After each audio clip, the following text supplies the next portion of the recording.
Good morning students. Jyoti public senior secondary school online classes में आप सभी का स्वागत है। अंग्रेजी विषय के हम पढ़ रहे थे सब्जेक्ट, तो अंग्रेजी विषय के अंदर हमने टॉपिक पढ़ा था पिछली बार कि नाउन पढ़ा था हमने, प्रोनाउन पढ़ा, उसके बाद में वर्ब के बारे में हमने जानकारी ली। आज हम लोग एक ऐसा टॉपिक ले रहे हैं जिसके अंदर इंग्लिश ग्रामर के बहुत से अन्य टॉपिक्स जो हैं वो साथ में जुड़े हुए रहते हैं। तो हम देखते हैं कि वो क्या टॉपिक है, और ये आपके ग्रामर के लिए सबसे महत्वपूर्ण एक बिंदु है, टॉपिक है, तो आप लोग देखें इस वीडियो को भी तक।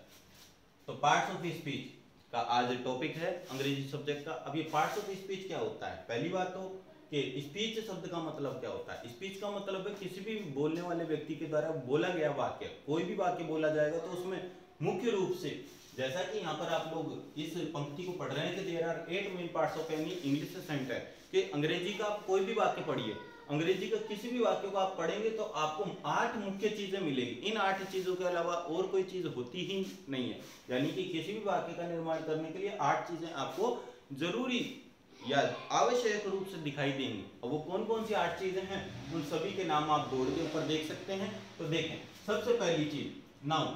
नाउन का मतलब होता है संज्ञा।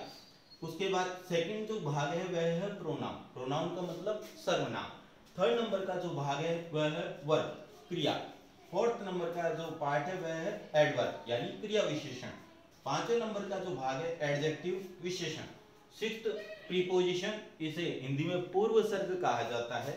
सेवंथ है कंजंक्शन, इसे समुच्चय बोधक कहा जाता है। और सबसे लास्ट में है इंटरजेक्शन, विस्मयादि बोधक। अब आपने इनमें से कुछ शब्द ऐसे हैं जो आप लोगों ने पढ़े होंगे, लेकिन कुछ ऐसे शब्द हैं जिनका नाम आपको थोड़ा सा अलग लग रहा होगा, लेकिन वो ऑल आप अपनी बेसिक अंग्रेजी की बुक्स के अंदर उनको पढ़ते रहते हैं, बस उनका नाम नहीं पता होता कि इनको क्या कहते हैं। तो देखें, आप लोगों ने नाउन पढ़ा कि नाउन क्या चीज है। यहाँ नाउन का मतलब हम जानते हैं संज्ञा, लेकिन अक्सर इस संज्ञा शब्द का भी एक अलग से अर्थ होता है। हिंदी में जो ये संज्ञा शब्द है इसका भी एक अलग से अर्थ है। यदि इसके अर्थ को आप समझ लेंगे तो आपको ये नाउन समझने में कोई दिक्कत नहीं आएगी। और इस संज्ञा का मतलब होता है नाम। तो संज्ञा का मतलब रहता है नाम, यानी कि कोई भी जो नाम है वो किसी भी चीज का हो सकता है, क्योंकि इस दुनिया में कोई ऐसी चीज है ही नहीं जिसको हम उसके बगैर नाम से जान सकें। यानी कि इस दुनिया में चाहे सजीव चीज हो, निर्जीव चीज हो, लिविंग थिंग हो, नॉन लिविंग थिंग हो, कोई स्थान हो, जगह हो, या कोई भी व्यक्ति हो, जानवर हो, कोई वस्तु हो, हर चीज को हम उसके नाम से जानते हैं। तो किसी भी चीज का जो नाम रहता है उस नाम को ही हम क्या कहते हैं? नाउन कहते हैं, संज्ञा कहते हैं। ये बात हमें याद रखनी, यानी कि जो भी वस्तु है, जो भी स्थान है, जानवर है, व्यक्ति है, देश है, नदी है, किताब है, कुछ भी चीज है XYZ, तो सबको उसके नाम से ही जानते हैं। और जो किसी भी चीज का नाम है वह नाम ही उस शब्द के लिए क्या है? उसकी संज्ञा है। तो संज्ञा शब्द का मतलब होता है नाम। तो देखें, अगला जो बात है वह है, अगला जो पार्ट है वह है प्रोनाउन। अब प्रोनाउन क्या चीज है? प्रोनाउन का मतलब है सर्वनाम। अब ये सर्वनाम शब्द क्या है? यदि इसमें आप देखें तो नाउन शब्द दिया हुआ है, इसका मतलब कहीं ना कहीं कनेक्शन इसका नाउन से भी है, यानी कि किसी भी चीज को हम उसके नाम से जानते हैं। लेकिन हर जगह पर आप किसी चीज के नाम से ही वस्तु को या जगह को इंडिकेट नहीं करते हैं। कई बार उनके लिए कुछ एक्स्ट्रा शब्द भी यूज लेते हैं। तो संज्ञा की जगह पर जिन शब्दों को हम काम में लेते हैं किसी वस्तु विशेष के बारे में बताने के लिए, उनको हम क्या कहते हैं? सर्वनाम कहते हैं। तीसरे जो पार्ट है वह है वर्ब यानी क्रिया। तो क्रिया के बारे में हमने पिछले वीडियो में भी पढ़ा था कि क्रिया 2 प्रकार की होती हैं। तो 2 प्रकार की क्रियाओं के अंदर हेल्पिंग वर्ब और मेन वर्ब हम लोगों ने पढ़ी। तो हेल्पिंग वर्ब, मेन वर्ब, ये 2 प्रकार की क्रियाएं होती हैं। और फिर बात करते हैं, अब वर्ब मतलब क्रिया और क्रिया का मतलब काम। तो आपको काम के बारे में भी बताया गया था कि काम जो है 2 प्रकार के होते हैं, खुद किसी व्यक्ति विशेष के द्वारा या किसी के द्वारा किए जाते हैं, या कुछ ऐसे कार्य होते हैं जो अपने आप ही हो जाते हैं। उसके बाद एडवर्ब। अब यहाँ पर वर्ब के साथ में एड और जुड़ा हुआ है, ठीक है। तो ये एडवर्ब जो है इसमें 2 चीजों की आपको समायोजित मिलेगा, या 2 वर्डों का अर्थ इसमें देखने को मिलेगा या विशेषताएं मिलेगी। तो इसको क्रिया विशेषण कहा जाता है, एडवर्ब को। अब क्रिया विशेषण क्या है? अब यदि इन दोनों शब्द का आपको मतलब पता होगा तो आप आराम से इस शब्द का मतलब समझ पाएंगे।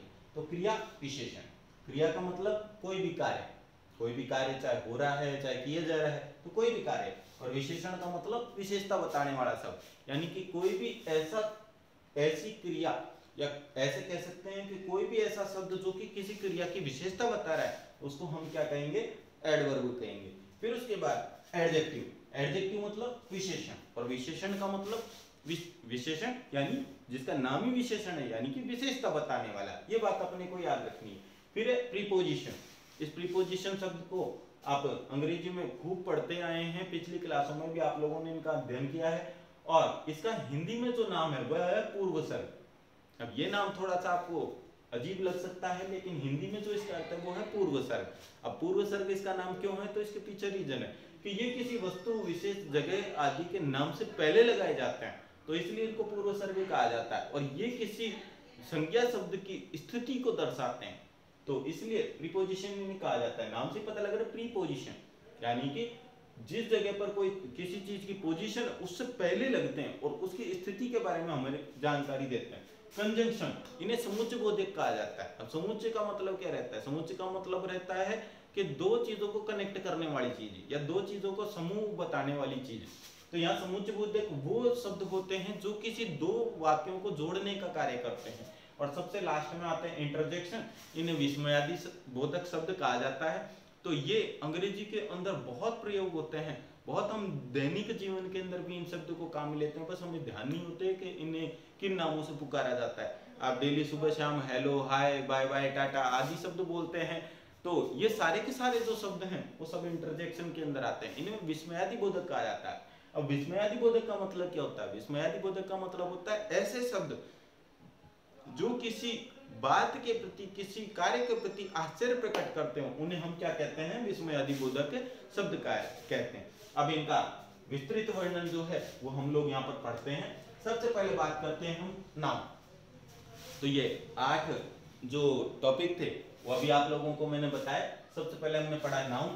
तो नाउन के अंदर इसका मतलब आपको बताया संज्ञा, और संज्ञा का मतलब है नाम। तो कोई भी जो नाम है वह नाम ही संज्ञा है अपने आप में। प्रोनाउन का मतलब सर्वनाम, वर्ब का मतलब क्रिया, एडवर्ब क्रिया विशेषण, एडजेक्टिव विशेषण, प्रीपोजिशन पूर्वसर्ग, कंजंक्शन समुच्चय बोधक और इंटरजेक्शन विस्मयादि बोधक। अब इन 8 शब्दों के बारे में हम विस्तृत जानकारी लेते हैं। तो सबसे पहला जो टॉपिक है वह है नाउन। तो देखें,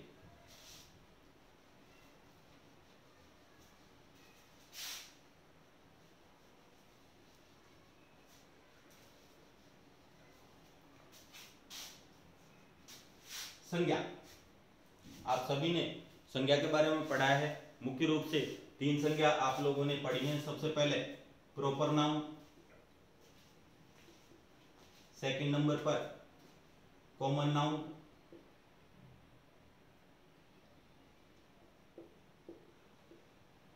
और थर्ड नंबर पर एब्स्ट्रैक्ट नाउन। तो ये 3 प्रकार की संज्ञा आपने पढ़ी। प्रॉपर नाउन, प्रॉपर नाउन मतलब व्यक्तिवाचक संज्ञा। कॉमन नाउन, कॉमन नाउन मतलब जातिवाचक संज्ञा। और सबसे लास्ट में एब्स्ट्रैक्ट नाउन, भाववाचक संज्ञा। 3 प्रकार की मेन रूप से जो संज्ञाएं हैं वो यहाँ पर हम लोगों ने आज तक अपनी पिछली क्लासों में इनका अध्ययन करा है, पिछली क्लासों में हमने पढ़ा है। व्यक्तिवाचक संज्ञा क्या है? व्यक्तिवाचक संज्ञा का मतलब होता है कि आप जैसा कि परिभाषा से भी जानते हैं कि किसी व्यक्ति, वस्तु, स्थान, जानवर आदि के नाम को हम संज्ञा कहते हैं। लेकिन अब जैसे यहाँ पर उदाहरण के तौर पर समझे, मान लीजिए राम, या जैसे गंगा, या जैसे गीता, या जैसे चेतक, या जैसे जयपुर। ये 5 शब्द आप लोगों को देखने को मिल रहे हैं। कैसे पहचाने कि व्यक्तिवाचक संज्ञा है? राम किसी व्यक्ति का नाम, गंगा किसी नदी का नाम, गीता किसी धार्मिक पुस्तक का नाम, चेतक किसी जानवर का नाम और जयपुर किसी स्थान का नाम। इन सभी नामों को एक अलग अलग चीजों को इन नामों से जाना गया। तो उन चीजों के जो नाम हैं वो नाम कौन सी संज्ञा में होंगे, वो व्यक्तिवाचक संज्ञा के अंदर गिने जाएंगे। अब ये जो राम था ये था कोई व्यक्ति। अब यहां तो हमने देखा कि ये तो सब आ गए व्यक्तिवाचक संज्ञा के अंदर। अब जातिवाचक संज्ञा में क्या है, राम है, राम होगा कौन, एक व्यक्ति हो गया, या कोई लड़का कह लें आप, आदमी कह लें। उसके अलावा गंगा, गंगा क्या हो गई, एक नदी हो गई। गीता क्या हो गई, एक पुस्तक का नाम हो गया। चेतक है, एक जानवर हो गया, या जानवर के रूप में भी कौन सा जानवर, यहां पे घोड़ा कह लीजिए। और सबसे अंत में जयपुर, ये एक स्थान हो गया। अब ये सारी चीजें यानी कि ये जो हमने नाम बताए ये सारी चीजें अलग अलग चीजें हैं। तो ये सभी शब्द जो हैं ये कौन सी संज्ञा में आएंगे, ये जातिवाचक संज्ञा में आएंगे। और भाववाचक संज्ञा, भाववाचक संज्ञा का मतलब होता है ऐसी संज्ञा जो किसी चीज का भाव प्रकट करते हैं। जैसे पॉवर्टी, या जैसे फ्रेंडशिप,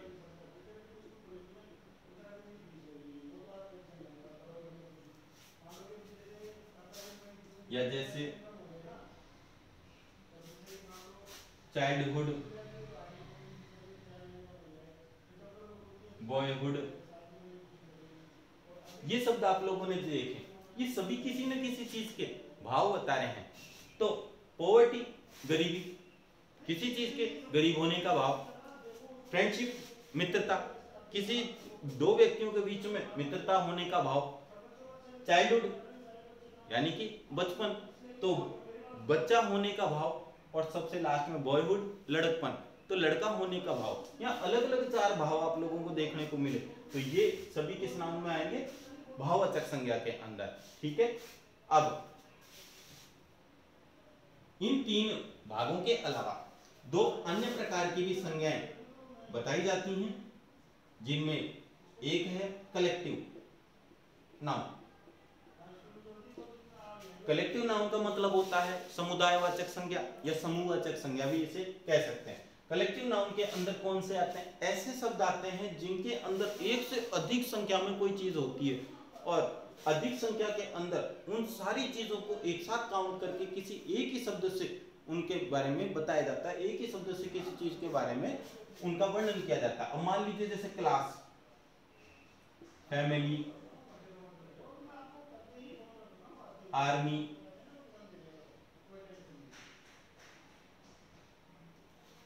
ये शब्द आप लोगों को जैसे देखने को मिल रहे हैं, या जैसे बंच, हर्ड, ये शब्द आपको देखने को मिल रहे हैं। ये सभी शब्द ऐसे हैं जो किसी एक चीज के बारे में बात नहीं करते। ये सभी एक से अधिक संख्या में जब चीजें होंगी तो ही इन शब्दों का निर्माण होगा। क्लास है, क्लास एक बच्चे से नहीं बनेगी, कभी भी एक से अधिक बच्चों से निर्मित होगी।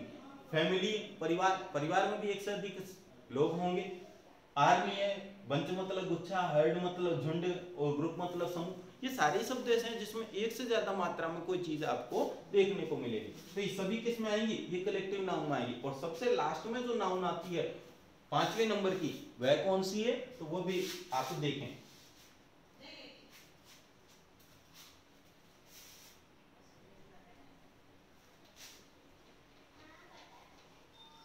पांचवें नंबर की जो नाउन होती है उसे हम जानते हैं मटेरियल नाउन के नाम से।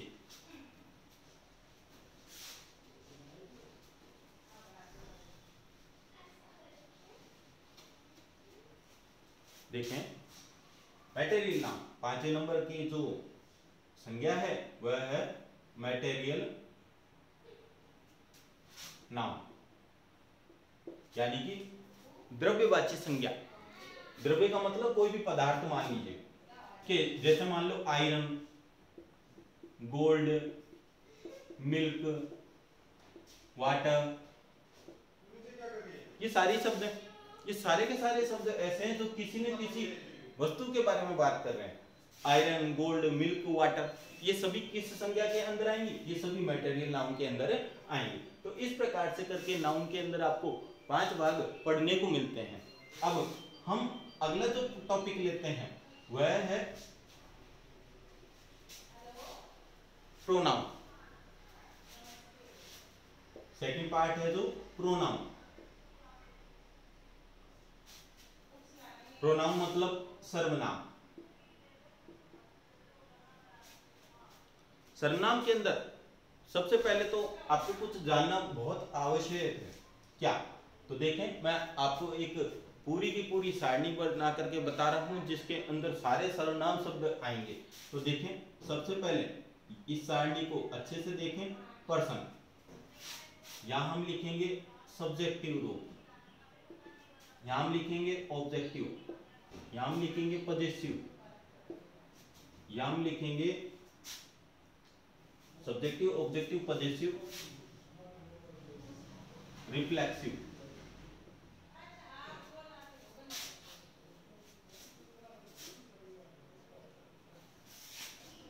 पर्सनों में सबसे पहले फर्स्ट और सेकंड, तो ये 2 पर्सनों के बारे में हम बता रहे हैं। अब पहली बात है पर्सन। पर्सन क्या होते हैं? यानी कि पुरुष। पुरुष का मतलब हम क्या करते हैं कि जिन व्यक्तियों के बारे में बात करते हैं, तो 3 प्रकार के व्यक्ति हम समझते हैं। पर्सनों को 3 भागों में बांटते हैं, first person, second person, third person. अब अंग्रेजी के अंदर फर्स्ट पर्सन कौन है, सेकंड कौन है और थर्ड कौन है, ये बात हमें याद रखनी है। तो ध्यान रखें कि अंग्रेजी के अंदर जो व्यक्ति बोल रहा है वह व्यक्ति कौन होगा? वह फर्स्ट पर्सन होगा। अब इस समय यदि मैं बात कर रहा हूं तो मैं कौन सा पर्सन हुआ? फर्स्ट पर्सन हुआ। सेकंड पर्सन कौन होगा? कि जो व्यक्ति बात कर रहा है वह किसी न किसी व्यक्ति से बात जरूर कर रहा है। तो फर्स्ट पर्सन के सामने जो व्यक्ति होगा वह कौन सा पर्सन होगा? सेकंड पर्सन होगा। और जो बोलने वाला व्यक्ति वक्ता है वो कौन हुआ? First person. जो उसके सामने है वह कौन सा पर्सन हुआ? वह सेकंड पर्सन। और जिस व्यक्ति के बारे में बात की जा रही है वह कौन सा पर्सन हुआ? Third person. तो इस तरीके से करके हमें याद रखना। तो फर्स्ट पर्सन में कौन आएगा? अब कैसे याद रखो? बिल्कुल शॉर्ट ट्रिक्स कि आई वी फर्स्ट, यू सेकंड और बाकी सब थर्ड। आप इस तरीके से याद रखें। तो देखें, आई और वी। सेकंड पर्सन में सिर्फ एक वर्ड आता है यू। अब आई का जो ऑब्जेक्टिव रूप होता है वह होता है मी, और वी का जो ऑब्जेक्टिव रूप है वह होता है अस। यू का जो ऑब्जेक्टिव रूप है वह यू ही रहता है। पॉजेसिव का मतलब ऐसे शब्द होते हैं ये जो किसी वस्तु के ऊपर या चीज के ऊपर अपना अधिकार जताते हैं। तो देखें, इसका जो पॉजेसिव वर्ड होता है माई, और इसका जो एक पॉजेसिव वर्ड और भी होता है माई, इसका भी एक पॉजेसिव वर्ड है आवर, और एक होता है इसका आवर्स। यहां पर यू के भी 2 पॉजेसिव वर्ड होते हैं, योवर और योवर्स। रिफ्लेक्सिव रूप, माई सेल्फ, अवर सेल्फ, यहां पर योवर सेल्फ और योवर सेल्फ। देखिए, पर्सन सबसे पहले हमने अभी आपको बताया कि पर्सन जो है 2 भागों में हमने यहाँ पर बांट के दिखाए हैं। अभी थर्ड पर्सन जो है उसके बारे में हम इसके बाद में पढ़ेंगे। तो देखें, फर्स्ट पर्सन। फर्स्ट पर्सन के अंदर सबसे पहले कौन कौन आते हैं? फर्स्ट पर्सन में सिर्फ 2, अंग्रेजी में सिर्फ 2 सब्जेक्टों को माना जाता है, आई और वी। आई का मतलब आप सभी जानते हैं क्या होता है? मैं। और वी का मतलब क्या होता है? हम। ये बात आपको याद रखना है, ठीक है? आई मतलब मैं और वी मतलब हम। दोनों बातें आपको याद रखनी है कि चाहे मस्कुलाइन जेंडर हो और चाहे फेमिनाइन जेंडर हो, दोनों के लिए इन शब्दों का प्रयोग किया जाता है, ठीक है? और ये दोनों ही कौन से नाउन होते हैं? सॉरी, ये जो आई है ये तो होता है सिंगुलर नाउन, लेकिन जो वी है ये होता है प्लूरल नाउन। ये बात हमें याद रखना है। यानी कि ये दोनों ऐसे वर्ड है जो स्त्रीलिंग पुल्लिंग सबके लिए आते हैं। मैं शब्द जो है वह सिंगुलर होता है और वी शब्द जो है वो प्लूरल होता है। अब इसके बाद इनके जो ऑब्जेक्टिव रूप होते हैं, अब जैसे मी, तो मी का मतलब जो है वह है मुझे या मुझको। ये इसके 2 अर्थ होते हैं। ये इस आई शब्द के ऑब्जेक्टिव रूप है। फिर आता है मैं, माई और माइन, इसका मतलब होता है मेरा, मेरी और मेरे। ये तीन वर्ड, यानी कि इन दोनों ही शब्दों के ये अर्थ हैं। लेकिन अब सवाल यह है कि ये दो अलग अलग शब्द क्यों दिए हुए हैं, एक ही क्यों नहीं?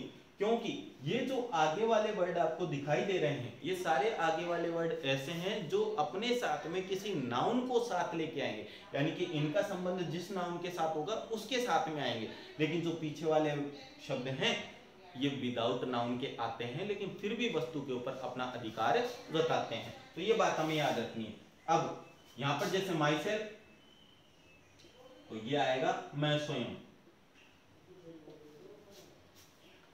वी का मतलब हम, अस का मतलब या तो होता है हमें, या इसका अर्थ होता है हमको।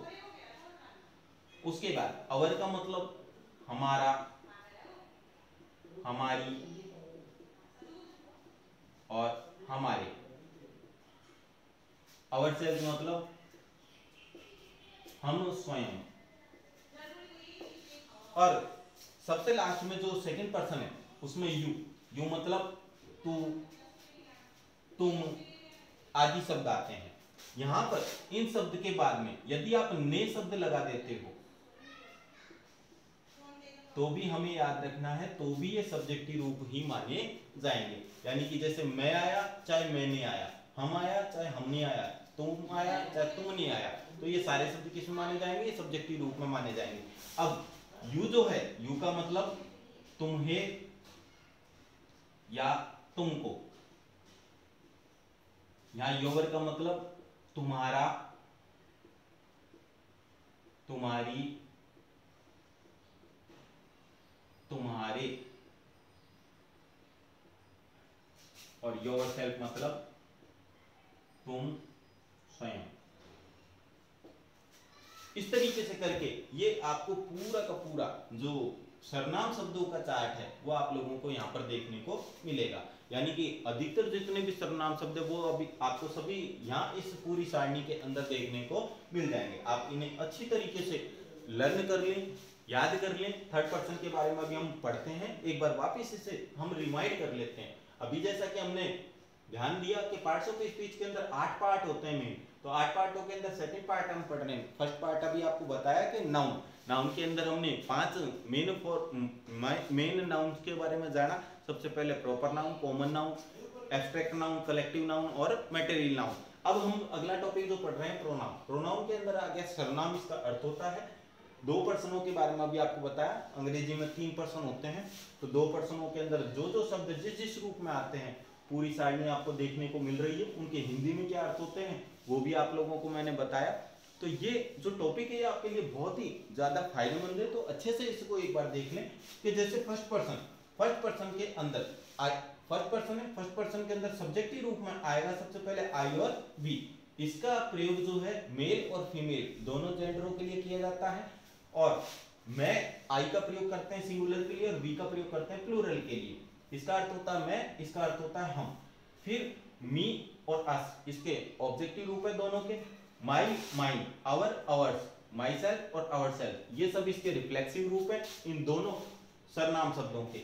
अब यहाँ सेकंड पर्सन जो है इसमें यू, योवर, योवर्स और योरसेल्फ या योरसेल्फ, ये दोनों ही चीजें। अब यहाँ इसके बारे में हम जानते हैं कि सेकंड पर्सन में जो यू है ये किसके लिए आता है। देखें यू, पहली बात तो ये सिंगुलर एंड प्लूरल दोनों के लिए यूज आता है। ये जो यू शब्द है ये दोनों के लिए यूज आता है, सिंगुलर के लिए भी और प्लूरल के लिए भी। दूसरा, ये मेल एंड फीमेल दोनों के लिए काम में आता है, ये बात भी हमें ध्यान रखनी है। तो यहाँ पर ये तो कंफ्यूजन आपका सीधा ही समाप्त हो जाता है कि सिंगुलर और प्लूरल दोनों के लिए काम में आएगा और मेल और फीमेल दोनों के लिए ये यूज में आता है। और जो इसके हिंदी में अर्थ होते हैं वो भी आप लोगों को इस बोर्ड के ऊपर देखने को मिल रहे हैं। तो ये जितने भी शब्द आपको दिख रहे हैं ये सभी क्या है, ये प्रोनाउन है। अब इसके बाद जो अगले पर्सन आते हैं, थर्ड नंबर का जो पर्सन आता है उसके बारे में हम पढ़ते हैं। अब आपको कैसे याद रखना है कौन सा पर्सन किस में जाएगा, तो सीधा सा ट्रिक है, याद रखें आई बी फर्स्ट, यू सेकंड और बाकी सब थर्ड। अब देखें थर्ड पर्सन में कौन आएगा।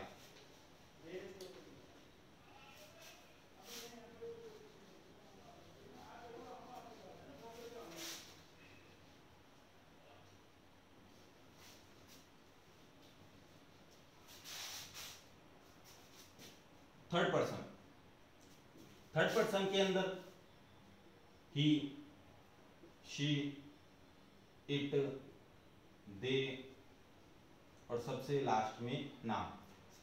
ये 5 चीजें जो हैं ये थर्ड पर्सन के अंदर आती हैं, ही, शी, इट, दे और नेम। ही का जो ऑब्जेक्टिव रूप है वह होगा हिम, शी का ऑब्जेक्टिव रूप होगा हर, इट का ऑब्जेक्टिव रूप इट, दे का ऑब्जेक्टिव रूप देम, और नेम जो है, नेम का कोई ऑब्जेक्टिव रूप नहीं रहता, नेम नेम के रूप में यूज आता है।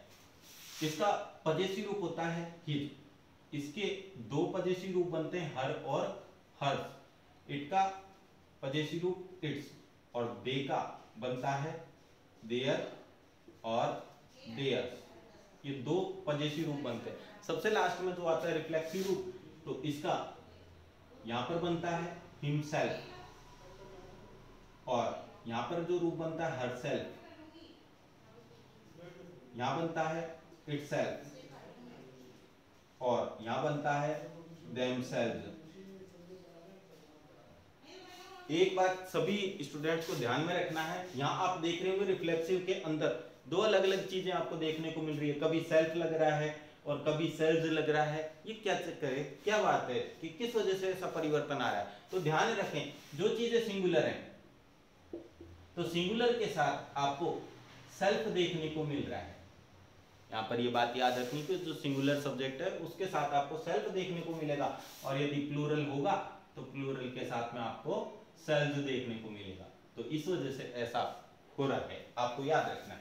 तो ये आपकी पूरी थर्ड पर्सन की जो सारणी है वो भी आपको बताई। अब यहाँ देखें, ये जो ही है इसका अर्थ होता है वह, और शी का अर्थ भी वह है, लेकिन फिर डिफरेंस क्या है? डिफरेंस सिर्फ इतना सा है कि ये मस्कुलाइन जेंडर के लिए काम में आता है, जबकि ये फेमिनाइन जेंडर के लिए काम में आता है। दूसरी चीज कि ये जो दोनों ही शब्द हैं ये दोनों ही सिंगुलर नाउन होते हैं, यानी एक वचन होते हैं। ठीक है, ही का प्रयोग मस्कुलाइन के लिए, शी का प्रयोग फेमिनाइन के लिए, दोनों का अर्थ सेम होता है, लेकिन दोनों साथ में एक वचन भी होते हैं, लेकिन डिफरेंस जो होता है वो सिर्फ जेंडर का होता है।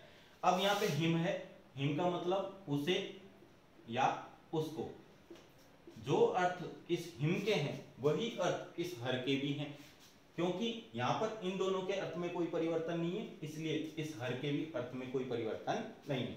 फिर हिज, हिज का मतलब उसका, उसकी और उसके,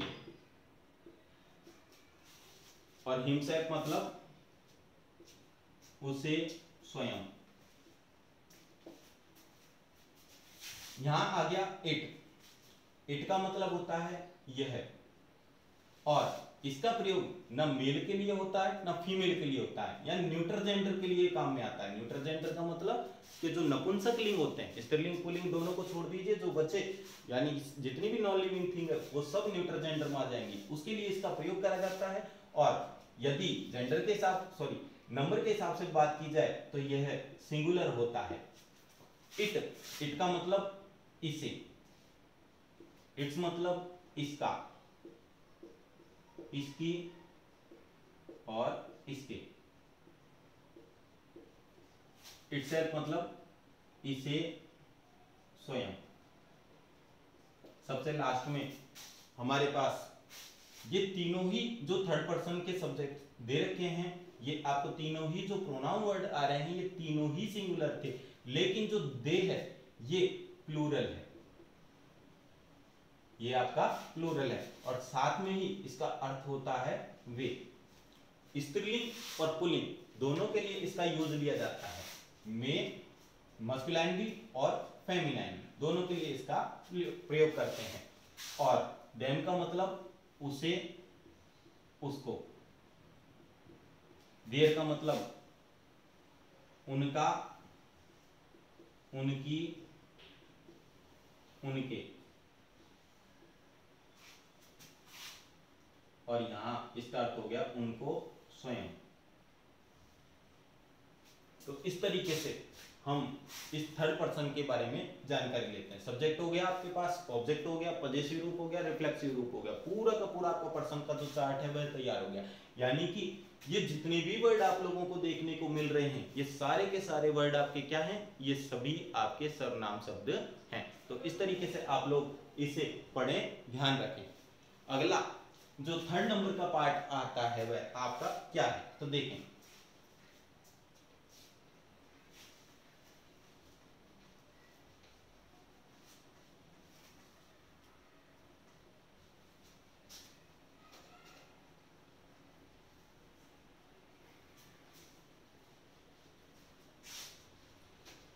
थर्ड नंबर का जो पार्ट्स ऑफ स्पीच का पार्ट है उसका नाम है वर्ब।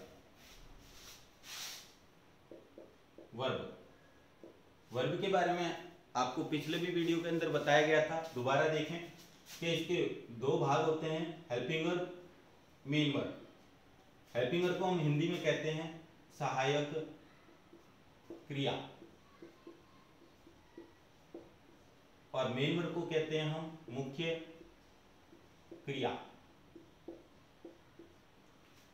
सहायक क्रिया क्या होती है, तो इसमें जो भी आपने अंग्रेजी के अंदर अभी तक पढ़ी है, do, does, is, am, are, was, were, ये जितनी भी आप लोगों ने अंग्रेजी के अंदर अभी तक क्रियाएं पढ़ी हैं, ये सभी हेल्पिंग वर्ब थी। और साथ में मेन वर्ब क्या होती है कि कर्ता के द्वारा, सब्जेक्ट के द्वारा जिस मुख्य काम को पूरा किया जाता है उसे हम मेन वर्ब के नाम से जानते हैं, मुख्य क्रिया के नाम से जानते हैं। जैसे गो, ईट, कम, रन, कुक, ये सभी क्या है हमारी, ये मेन वर्ब है।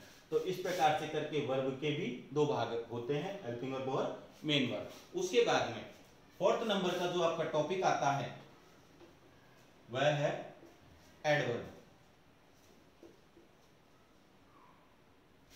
एडवर्ब मतलब क्रिया विशेषण।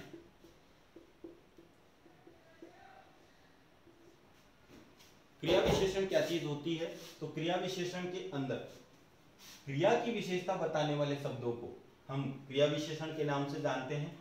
अंग्रेजी के अंदर जितने भी वर्ड होते हैं उनके लास्ट में अधिकतर ऐसे वर्ड आपको देखने को मिलेंगे जिनके लास्ट में ly यानी कि ली शब्द दिया हुआ होता है, तो उन वर्डों को आप क्रिया विशेषण शब्दों के रूप में जान सकते हैं। जैसे स्लोली, फास्टली,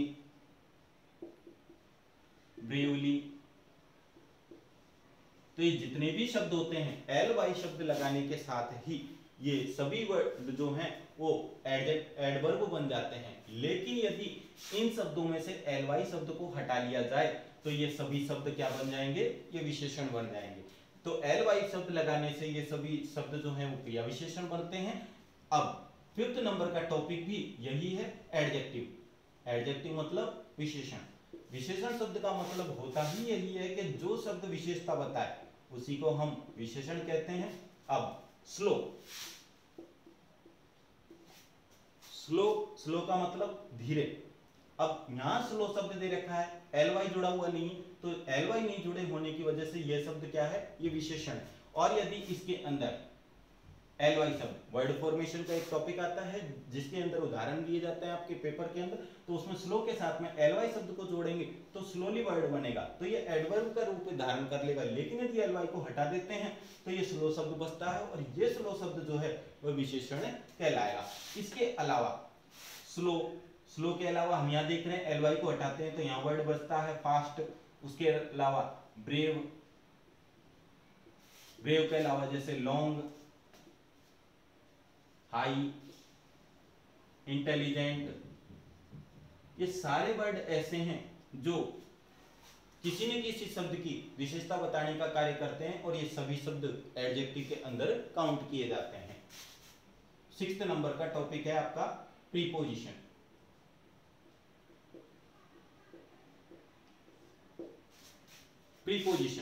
प्रीपोजिशन को हम हिंदी में कहते हैं पूर्वसर्ग।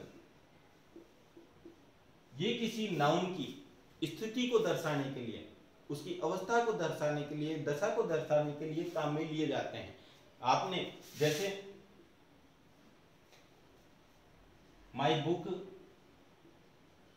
इज ऑन द टेबल, जैसे मान लीजिए ये सेंटेंस आपके पास में दिया हुआ है, तो यहां पर जो ऑन शब्द है, इस ऑन शब्द ने इस बुक की स्थिति को बताया है कि ये जो पुस्तक है वो किस स्थिति में है कि टेबल के ऊपर रखी हुई है। तो इस ऑन शब्द को ही हम क्या कहेंगे, प्रीपोजिशन। अब यदि इस ऑन शब्द को हम यहां से हटा दें तो ऐसी स्थिति के अंदर इस बुक का इस टेबल के साथ में क्या संबंध है, या ये कह सकते हैं कि इस बुक की स्थिति टेबल के हिसाब से कैसी है, ये चीज हम लोग नहीं समझ पाएंगे। तो इसलिए प्रीपोजिशन का प्रयोग होना सबसे ज्यादा आवश्यक है। तो इसलिए प्रीपोजिशनों का यूज अंग्रेजी के अंदर किया जाता है। अब जैसे आपको ऑन का प्रयोग बताया, ऐसे ही अंग्रेजी में at, on, upon, below, above, under, between,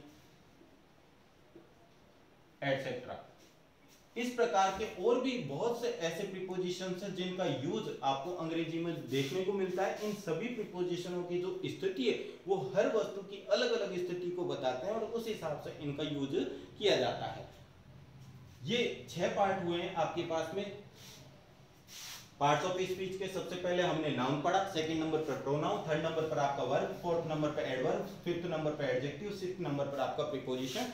seventh number का जो टॉपिक है, सेवंथ नंबर का जो भाग है वह है कंजंक्शन।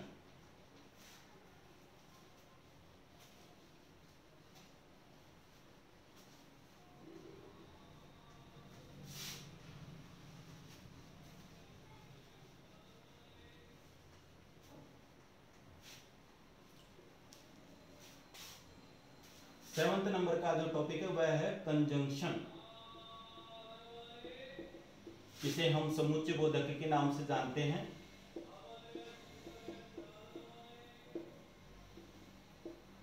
समुच्चय बोधक। अब ये समुच्चय बोधक क्या है? मान लीजिए 2 वाक्य हैं कि राम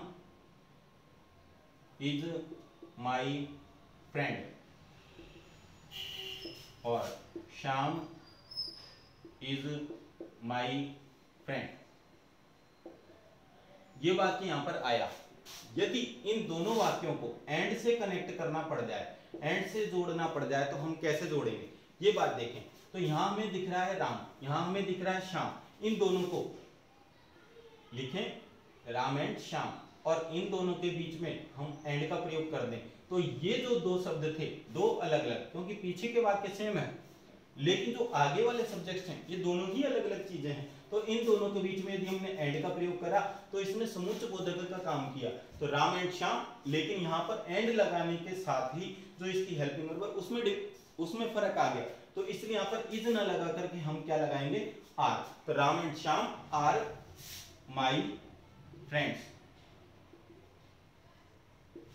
अब यहाँ फ्रेंड्स क्यों लगा? यहाँ तो फ्रेंड था लेकिन यहाँ फ्रेंड्स क्यों लगा? इसके पीछे एक कारण है। क्यों? क्योंकि यहाँ पर राम की संख्या 1 थी लेकिन यहाँ पे श्याम की संख्या 20 साथ में जुड़ी, इसलिए अब एक सिंगल फ्रेंड नहीं रहा। अब फ्रेंडों की संख्या कितनी हो गई? 2 हो गई, इसलिए यहाँ पर क्या आ गया? फ्रेंड्स। तो ये इसमें परिवर्तन आया। तो इसलिए and, but, because, while, when आदि जैसे जितने भी शब्द हैं ये सभी किसमें जोड़े जाते हैं? ये कंजंक्शन के अंदर इनको काउंट किया जाता है। और आपके इस पार्ट्स ऑफ स्पीच टॉपिक का जो सबसे अंतिम भाग है, अंतिम पार्ट है, वह है इंटरजेक्शन, यानी विस्मयादि बोधक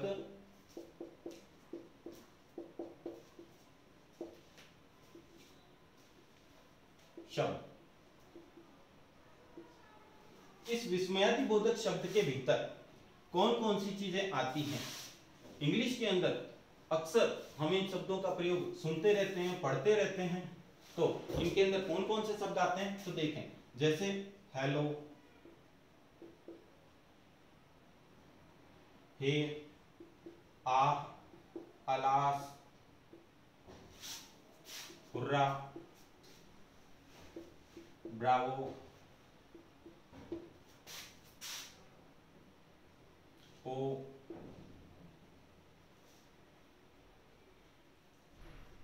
एटसेट्रा। ये जो सारे के सारे शब्द हैं आपके पास, ये सभी इंटरजेक्शन का काम करते हैं, क्योंकि ये सारे शब्द ऐसे हैं जो किसी न किसी प्रकार की विशेष स्थिति को बताते हैं। वाक्य में यदि ये शब्द लगा दिए जाए तो तुरंत समझ में आ जाता है कि ये वाक्य किस प्रकार की स्थिति में। जैसे हेलो, नॉर्मली किसी के साथ में जब हम उसका अभिवादन करते हैं, संबोधन करते हैं तो हम हेलो का प्रयोग करते हैं। हे तो यानी कि किसी को हल्का से संबोधित करने के लिए हम हे का प्रयोग करते हैं। आ जाए, अलास आ जाए, ये सभी दुख को प्रकट करने के लिए काम में आते हैं। हुर्रा आ जाए, हुर्रा का प्रयोग करते हैं हम जब कोई बहुत ही ज्यादा एक्साइटमेंट वाली बात हो गई हो या बहुत ही ज्यादा खुशी की बात हुई हो। ब्रेवो, ब्रेवो का प्रयोग करते हैं उस जगह जहां पर शाबाशी दी जाती है किसी को, और ओ कोई बड़ा ही आश्चर्यजनक घटना यदि एक साथ घट गई हो तो ऐसी स्थिति में हम ओ का प्रयोग करते हैं। तो इस प्रकार से आपने देखा कि पार्ट्स ऑफ स्पीच के अंदर जो 8 मेन पार्ट थे वो भी आप लोगों को बताए गए, और ये अंग्रेजी के अंदर एक ऐसा टॉपिक है जिसमें 8 अन्य ग्रामर के टॉपिक से शामिल हैं। तो ये वीडियो आपको कैसा लगा, और इसमें पार्ट्स ऑफ स्पीच के बारे में आपने जो नई चीजें जानी तो उन्हें आप अच्छी तरीके से पढ़ें, समझें। तो और यदि ये वीडियो आपको पसंद आया हो तो ज़्यादा से ज़्यादा लाइक, सब्सक्राइब और शेयर कीजिए। Thank you.